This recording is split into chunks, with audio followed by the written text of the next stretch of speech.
اور ان 10 دنوں میں کیا کرنا ہے؟ سب سے پہلے تو ان کی اہمیت اور فضیلت ہمارے دل و دماغ میں ہو کہ اللہ تعالیٰ نے ہم پر کتنا احسان کیا کہ اللہ نے ہمیں یہ مبارک فضیلت والے وہ دن اور راتیں جن کی قسمیں اللہ نے کھائیں وہ اللہ نے ہمیں عطا فرما دی۔ ان میں کرنا کیا ہے؟ میں نے 3 کام آپ کو بتا دیے۔ پہلا کام کہ جس نے قربانی کرنی ہو اس کے لیے مستحب ہے، یہ فرض واجب نہیں ہے، مستحب ہے کہ وہ جب اس مہینے کا چاند دیکھے تو قربانی کرنے تک اپنے ناخن اور بال نہ کاٹے، تاکہ حاجیوں کے ساتھ اس کی نقل ہو جائے، مشابہت ہو جائے، یہ نقل اتار لے اللہ اس پر بھی جو رحمتیں ان پر فرماتے اس پر بھی کر دیں۔ یہ کام بتایا تھا، مگر بتایا تھا کہ مستحب ہے، فرض واجب نہیں ہے۔ دوسرا کام کہ ان دنوں میں اگر کوئی روزہ رکھ سکتا ہے تو روزہ رکھ لے، ایک دن کے روزے پر اللہ 1 سال کے روزے کا ثواب عطا فرمائے۔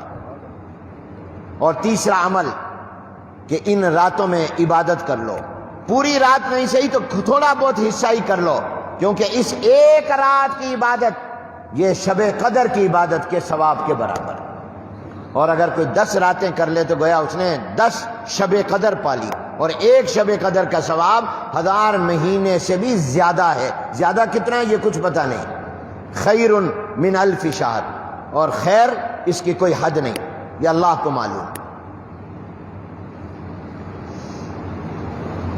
یہ 3 عمل بتائے تھے جو ان ایام میں کرنے کے۔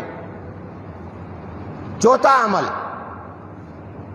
جو ان دنوں میں کرنے کا ہے وہ 9 ذی الحجہ یوم عرفہ کا روزہ ہے۔ یوم عرفہ 9 تاریخ کو کہتے ہیں، یہ ہمارے اعتبار سے آنے والا جو جمعے کا دن ہے وہ چاند کے اس مہینے کی 9 تاریخ ہوگی۔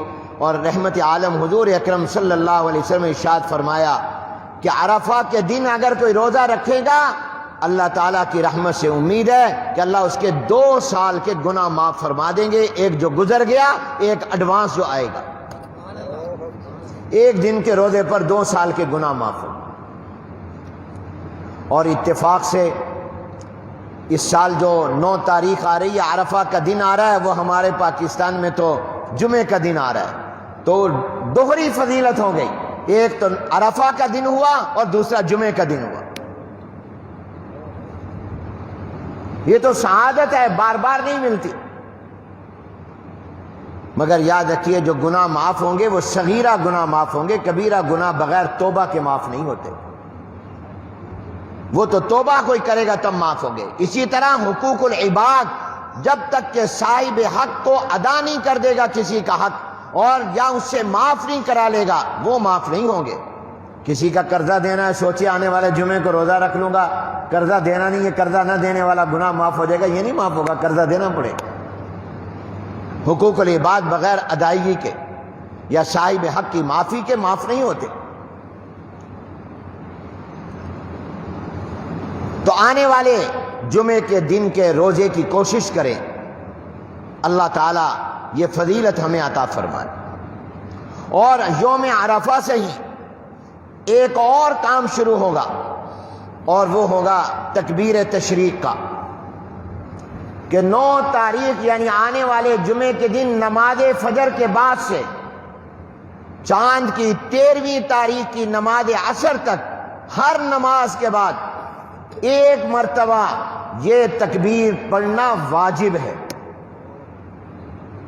اللہ اکبر، اللہ اکبر، لا الہ الا اللہ واللہ اکبر، اللہ اکبر وللہ الحمد، اس کو تکبیر تشریق کہتے ہیں۔ بعد نے اس کا پس منظر بھی بیان کیا ہے کہ جب ابراہیم علیہ السلام نے اپنے بیٹے اسماعیل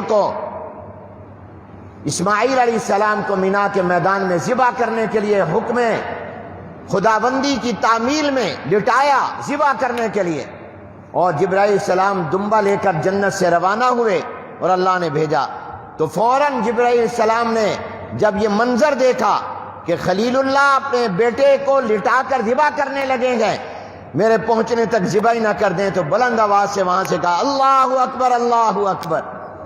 ابراہیم علیہ السلام نے سنا تو سمجھے کہ اللہ کی طرف سے کوئی خوشخبری آ رہی ہے، تو فوراً کہا لا الہ الا اللہ واللہ اکبر۔ نیچے لیٹے ہوئے بیٹے اسماعیل نے کہا اللہ اکبر وللہ الحمد۔ تو یہ یادگار ہے یہ تکبیر خلیل اللہ کی، جبرائیل علیہ السلام کی اور ذبیح اللہ۔ تو ان تکبیر تشریق کو ہر نماز کے بعد کہنا واجب ہے، ایک مرتبہ بلند آواز سے، مردوں پر بھی اور عورتوں پر بھی، دونوں پر ہے۔ اگرچہ ایک قول کے مطابق عورتوں پر مستحب ہے، واجب نہیں، لیکن راجح قول کے مطابق عورتوں پر بھی واجب ہے۔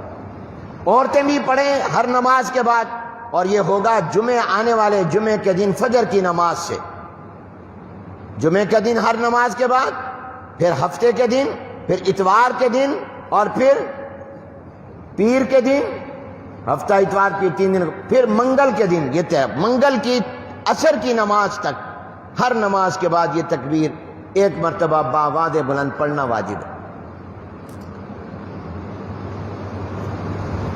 اور بعض بزرگ فرماتے ہیں کہ یہ لوگ آہستہ آواز سے پڑھتے ہیں، جو کام اللہ کہتا ہے آہستہ کرو وہ اونچی آواز سے کرتے ہیں، جو اونچی آواز سے کرنے کا کہتے ہیں وہ آہستہ کرتے ہیں۔ یہ کام آہستہ آواز سے نہیں، اونچی آواز سے کرو۔ یہ تکبیر اتنی آواز سے کہو کہ پوری مسجد گونج اٹھے اور اسلام کی شان و شوکت کا مظاہرہ ہو۔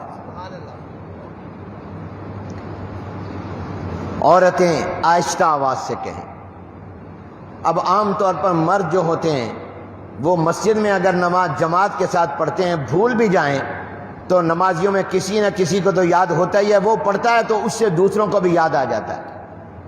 وہ بھولا بھی ہوا ہو تو یاد آ جاتا ہے اور وہ پڑھ لیتا ہے۔ لیکن عورتیں چونکہ گھر میں نماز پڑھتی ہیں، اکیلے پڑھتی ہیں، وہ بھول جاتی ہیں کہ ہم نے نماز کے بعد یہ تکبیر پڑھنی، زندگی کا معمول ہوتا نہیں ہے۔ تو اس کے لیے بہتر طریقہ یہ ہے کہ عورتیں جہاں نماز پڑھیں وہاں سامنے لکھ کر یہ تکبیر رکھ لیں تاکہ سلام پھیریں تو ان کو یاد آ جائے، اور وہ بھی اس واجب کو ادا کریں۔ یہ جا کر بتاؤ اپنی عورتوں کو، اپنی بیگمات کو، بیٹیوں اور بہنوں کو اور باتیں بتاتے ہو جو جمعے کے دن یا ویسے کوئی باتیں علماء سے سنا کرو، یہ بھی جا کے بتایا کرو۔ یہ تمہارے اوپر تمہاری بیوی کا یہ بھی حق ہے، دین کی باتیں بھی ان کو پہنچایا کرو۔ یہ تکبیر تشریق یہ آنے والے جمعے کے دن فجر کی نماز سے شروع ہوں گی اور منگل کی نماز عصر تک رہے۔ یہ عمل بھی ان دنوں میں کرنا ہے، اور پھر 10، 11 اور 12 کو قربانی کرنی۔